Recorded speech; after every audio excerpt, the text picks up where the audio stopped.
पूरे हिंदुस्तान में रोड पर नमाज अदा की जाएगी इंशाल्लाह। नमाज पढ़नी आवश्यक है, हम उसको रोकेंगे नहीं, लेकिन सड़क पर नहीं। योगी ने नमाज पढ़ने से रोका। इससे दो काम होते हैं इनके। एक काम ये कि महंगाई के मुद्दे पर ध्यान नहीं जाए, कांग्रेस सड़क पर है ध्यान नहीं जाए, हम लोग यहाँ बैठकर प्रेस कॉन्फ्रेंस कर रहे हैं 1-1 घंटे की, उस पर ध्यान नहीं जाए, कांग्रेस सड़क पर है ध्यान नहीं जाए। देखो जी लथेड़ा अंकल, कांग्रेस सड़क पर है, सब जानते हैं, देश दुनिया जानती है, लेकिन कांग्रेस सड़क पर क्यों है इसको नहीं बताओगे?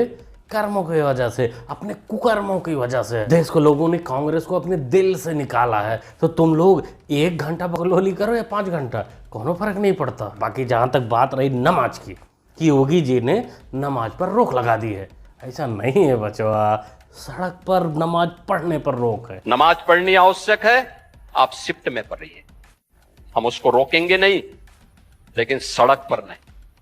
सड़क चलने के लिए, एक आम नागरिक, एक बीमार व्यक्ति के लिए, एक कामगार के लिए, एक कर्मचारी के लिए, एक सामान्य नागरिक के लिए, एक व्यापारी के लिए हम सड़क को बाधित नहीं करते। नमाज तो हम कभी शिफ्टों में नहीं पढ़े, क्योंकि नमाज जो है एक बार होती है। इतने हाफिज लोग कहाँ से लाएंगे जो बार बार सबको नमाज पढ़ाएंगे?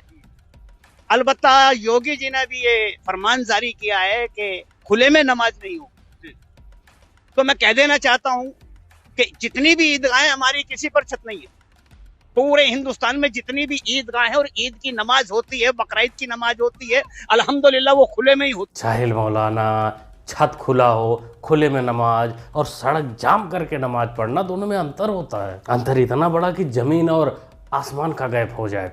बाकी अगर तेरे को पढ़ना है, योगी की बात नहीं मानना है, चुल मची है तो चुल बुझवा सकता है। ईद सामने आ रही है, शुरू हो जाना सड़क पर, लगा देना जाम, क्योंकि जाम हटवाना योगी बाबा को आता है। लोगों ने मुझसे कहा साहब कैसे होगा, हमारी संख्या ज्यादा है। हमने कहा शिफ्ट में कर लो, तुम्हारे घर में रहने की जगह नहीं है तो भाई संख्या नियंत्रित कर लो, और नहीं है सामर्थ्य क्यों बेकार आगे संख्या बढ़ाई जा रही है। इस पर कोई मौलाना बात नहीं करेगा, ना कोई पार्टी बात करेगी। इस पर तो लॉजिक वो वाला लग जाता है कि बच्चे तो अल्लाह की देन है। हम कौन होते हैं जनसंख्या कम करने वाले, हम कौन होते हैं रोक लगाने वाले? अल्लाह की देन है भाई, अब इसमें क्या? अल्लाह की देन है। हाँ अल्लाह की देन है, मतलब बच्चे अल्लाह की देन है। अल्लाह की देन है। मतलब ऐसा क्यों कहा जाता है? ये सब जो हैं यही बात कहते हैं कि बच्चे अल्लाह की देन है। मैं अल्लाह दे रहा, अब ऐसा कहते अल्लाह की देन ना। कितने बच्चे होने चाहिए फिर? हमारे अल्लाह की देन है, जितने भी दे 10 हो, 12 हो, 25 हो, जितने भी हो, हमारे यहाँ बच्चे बंद नहीं होते। योगी जी कह रहे हैं जनसंख्या बढ़ रही है तभी तो काम नहीं। इससे क्या मतलब? बिल्कुल सही बात कह रही है सूअर की मम्मी कि हमें योगी जी से क्या मतलब, सरकार से क्या मतलब, पॉलिसी से क्या मतलब, हमें तो 50 सूअर करना है तो करना है। अब बच्चे तो अल्लाह की देन हो ही गए, बचा हुआ सड़क, जमीन, ये वो, इसको तो इंसान को ही बनाना पड़ता है। अल्लाह ने जितना दिया है उसी में एडजस्ट करके। बाकी खाना पीना की जहाँ बात है तो राशन भी मोदी जी दे सकते हैं, उसमें भी अल्लाह का कुछ नहीं होता है, उसमें सीधा मोदी से रिक्वेस्ट करनी पड़ती है। 5 किलो राशन 1 महीने में थोड़ी चल जाता है। और क्या चाहिए? जी एक आदमी का 5 कम से कम इतना तो हो कि 15 किलो आदमी 1 महीने में एक आदमी खा तो ले। तो सरकार एक आदमी को महीने में 15 केजी दे। 5 क्यों नहीं दे सकती? पिछली सरकार कितना देती थी? 5 यही मिलता है। पहले घी भी मिलता था, तेल भी मिलता था, चावल। पैसा देना पड़ता था कि फ्री में मिलता था? नहीं फ्री में मिलता था। कम पैसा देना पड़ता था, फ्री में तो नहीं मिलता था। नहीं फ्री में मिलता था, कम पैसे का कोई नहीं था। उसमें हमें तेल भी मिलता था, पहले घी भी मिलता था, चावल, वो चीनी भी मिलती थी, अब कुछ नहीं मिलता। 15 केजी मिलता था चावल? वही मिलता है 5 किलो ही। पहले 15 केजी मिलता था? नहीं 5 किलो ही मिलता था। देख ही लो अब्दुल चाचा को, इनको राशन ही कम पड़ जा रहा है। अब ये अल्लाह से थोड़ी ना रिक्वेस्ट करने जाएंगे, ये तो मोदी से ही रिक्वेस्ट कर रहे हैं ना कि 5 किलो की जगह 15 किलो कर दो, जिससे इन्होंने जो तमाम सूअर पैदा किए हैं उनका पेट भरने में आसानी हो। पेट भरेगा, तंदुरुस्त रहेंगे, तभी तो सड़क जाकर जाम कर पाएंगे, तभी तो धरना दे पाएंगे, तभी तो मोदी को, योगी को, सरकार को चैलेंज कर पाएंगे। योगी की बात बढ़ी जाएगी, बात खत्म हो गई और क्या। हाँ, मतलब आप लोग बात मान रहे हैं ना उनकी? नहीं ये सब बात मान नहीं रहे हैं, हम अपनी मस्जिद में नमाज पढ़ेंगे, बात खत्म हो गई और क्या। हाँ। चाचा का तशरीफ तो बोल रहा है पीछे से कि नहीं योगी का बात मानना पड़ेगा, लेकिन जुबान से नहीं बोल पा रहे हैं। इनको लग रहा है कि हमारी इंसल्ट हो जाएगी, हम कहेंगे कि योगी की बात हम मान लिए। अब देखो चाचा जान, हम तो यही कहेंगे कि मानने में ही भलाई है, क्योंकि आपकी उम्र देखकर लग रहा है कि इस उम्र में अगर नहीं मानोगे पॉलिसी तो तशरीफ की पॉलिसी ऐसा बिगड़ जाएगा कि वो कवर नहीं होगा कभी। इंश्योरेंस वाले भी कह देंगे कि इतना फैला हुआ तशरीफ हमारे पॉलिसी में रिकवर ना हो सके हैं। संभल नहीं, पूरे हिंदुस्तान में रोड पर नमाज अदा की जाएगी इंशाल्लाह। ईदगाह फुल हो गए तो रोड पर मुसलमान आकर नमाज पढ़ेंगे। किसी की माँ जनी तो इंशाल्लाह मुसलमानों को रोक कर दिखाए। रोड पर नमाज पढ़ने नहीं देंगे, रोड पर नमाज पढ़ेंगे तो हम केसेस बुक करेंगे, हम जेलों में डालेंगे। ये धमकियां दूसरों को दे लेना, मुसलमान ये धमकियों से डरने वाला नहीं। ये मौलाना हैदराबाद में बैठकर भौंक रहा था, इसको पता है कि वो वहाँ थोड़ा सेफ है। लेकिन एक बात तो तय है कि इस जाहिल के बातों में जो आएंगे पश्चिम बंगाल में, उत्तर प्रदेश में या जहां ऐसा रोक लगा है तो उनके गुड़गांव ऐसा होगा कि ये मौलाना बाद में सुध लेने भी नहीं आएगा। इसका काम तो था भड़काना, ये भड़का के निकल जाएगा। ये मस्जिद में नमाज पढ़ने जाता है, VIP ट्रीटमेंट के साथ जाएगा, लेकिन तुमको सड़क पे डाल देगा लठ खाने के लिए। यही कुछ तो तौकीर रजा भी करता था उत्तर प्रदेश में, वो भी भीड़ इकट्ठा करता था, वो भी सरकार को चैलेंज करता था। आज उसका पूरा खानदान खुद चुका है, वो कहाँ है किसी को नहीं पता। कभी कभी तो खबर आता है कि नहीं वो आजम मियाँ के साथ में ही है और दोनों चोखा भात खा रहे हैं। कौन नमाज पढ़ रहा है सड़क पर? अब तो नहीं पढ़ रहा कोई भी।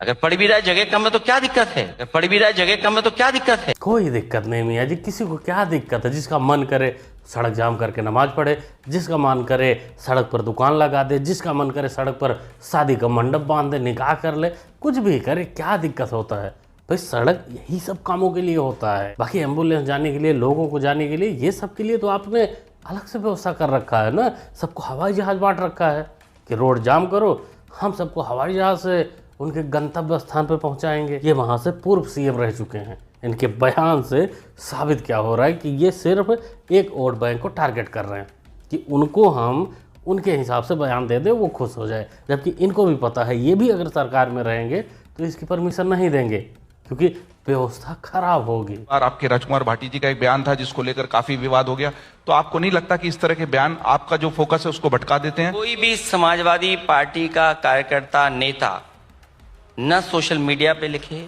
न अपने व्यवहारिक बातचीत में कोई ऐसी बात कहे, या जो हजारों सालों में जो बनी हैं, जो भी मुहावरे बने, जो भी बुराइयों की बातें बनी हैं, एक भी किसी को नहीं करे, ना याद दिलाए। बस भाई कहावत हमने थोड़ी बनाई। मैं अपने कार्यकर्ताओं से कहता हूं कोई भी उन कहावतों को नहीं उठाएगा। और फिर हमारा समाज जो जाति का है, धर्म का है, इसमें तो कहावतें आप और हम सब जानते कैसी कैसी बनी है। लेकिन वो सार्वजनिक मंचों से कोई जवाबदार व्यक्ति जब कहता है, फिर मैं आपके मंच का लाभ उठाते हुए आपने मुझे बुलाया, उसके लिए मैं धन्यवाद देता हुआ अपने कार्यकर्ताओं को इस मन से कहता हूं कि कोई भी बात ऐसी न कहे जिससे किसी को ठेस पहुंचे, कोई हमारे भाषा व्यवहार से क्रोधित हो। हमें धैर्य के साथ, अनुशासन के साथ इस लड़ाई को जीतना है, क्योंकि इस बार जनता हम लोगों को जिताने जा रही है। मियां जी, जनता भी खूब बढ़िया से समझ रही कि आप एक घटिया बयान को कैसे गोल गोल घुमा रहे हैं। जनता तो इसका समय आने पर जवाब देगी ही कि वेश्या ब्राह्मण से अच्छे होते हैं। इसका जवाब देंगे लोग। सरकार का काम इमाम मुअज्जिम पुरोहित का भाता डिस्ट्रीब्यूशन है, ना एडुकेशन का अच्छा करना है। इमाम मुअज्जिम को भाता देना है, ना नौकरी देना है।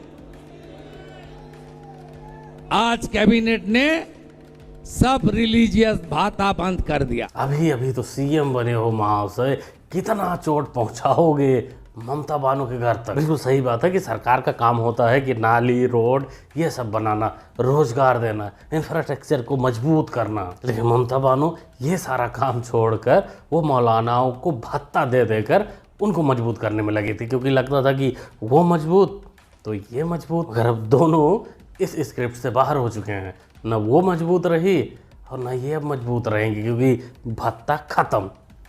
अपने सुअर को अपने कमाई से पालो। इसके मुसलमान जुलूस निकाल रहे हैं जी, वीडियो आ रहे हैं कि गौ माता को राष्ट्र माता घोषित करो। हम लखनऊ गए थे, जहाँ हिंदुओं को आने नहीं दे रहे थे लोग, वहाँ मुसलमान आए थे और वो भाषण भी दे रहे थे और पीछे भी उन्होंने दिया कि गाय माता को राष्ट्र माता घोषित करना चाहिए। संसद में बैठ करके मुसलमान सांसद कह रहे हैं कि गौ माता को राष्ट्र माता जल्दी से घोषित कर लीजिए। कहाँ विधर्मियों से इस समय खतरा नहीं है, इस समय तो इन अधर्मियों से खतरा है, कालनेमियों से खतरा है हिंदू धर्म। बाकी तो सब बोल रहे हैं, ईसाई बोल रहे हैं, मुसलमान बोल रहे हैं, कोई भी बोल रहा हो महाशय। लेकिन एक बात आपने बहुत अच्छी बोली है कि देश हिंदू धर्म को, सनातन को खतरा सिर्फ काले नेमियों से है। और काले नेमी कौन है, देश अच्छे तरीके से जानता है कि मुस्लिम लोग गाय को राष्ट्रमाता घोषित करवाने के लिए जो आपके पास लाइन में लगे हुए हैं, आपसे रिक्वेस्ट कर रहे हैं। अच्छी बात है, करना चाहिए, जैसे ये तुम्हारा दोस्त कर रहा है पश्चिम बंगाल में बैठकर। ऐतिहासिक भी बोलेगी तो सब कुछ होगी। वो तो 14 साल से पहले से गाय का कुर्बानी हो रहा है। इतना सारे 37% मुसलमान गाय का गोश्त खाते हैं। कुर्बानी होगा, गाय का भी होगा, बकरी भी होगा, ऊँट भी होगा। वो सारे जो पशु है कुर्बानी के लिए जो जायज है, जो कुरान में जो लिखा हुआ है वो होगा। पश्चिम बंगाल के सीएम शुभेंदु अधिकारी ने पश्चिम बंगाल में रोक लगाया है कि अब की बार गाय की कुर्बानी नहीं होगी। उसके बाद से ही ये फटा विरोध में आ गया है। लेकिन ये महाशय के नज़र में, महाराज के नज़र में तो ये वो है जो गाय को राष्ट्र माता घोषित करना चाहता है। भाई माता घोषित करवा के तभी तो तुम्हारे माता को काट कर खाएगा। यही सब देखकर लगता है कि आपने सही कहा था कि देश को खतरा काले नेमियों से है, और काले नेमी के बारे में बताने की ज़रूरत नहीं है, लोग अपने आप ही जान जाएंगे। क्या बोलते हो दोस्तों, क्या समझते हैं आप लोग, इनके बारे में क्या कहते हो? आजकल ये हर दूसरे दिन कुछ ना कुछ बयान कर ही रहे हैं। ये करना क्या चाहते हैं, इनका प्लान क्या है, इनका कोई डायरेक्शन नहीं मिल रहा है। ये कभी राजनीतिक भाषा बोलते हैं, कभी हिंदुओं की भाषा बोलते हैं, कभी कुछ, मतलब कुछ इनमें कन्फर्म नहीं है। ये हैं कन्फ्यूज।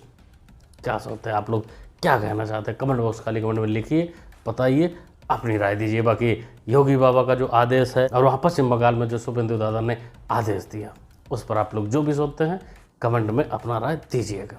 मुन्ना भाई को सपोर्ट करने के लिए चैनल को कर सकते हैं सब्सक्राइब, जो कि सब्सक्राइब करना होता है बिल्कुल फ्री। मिलते हैं अगली वीडियो। Thanks for watching.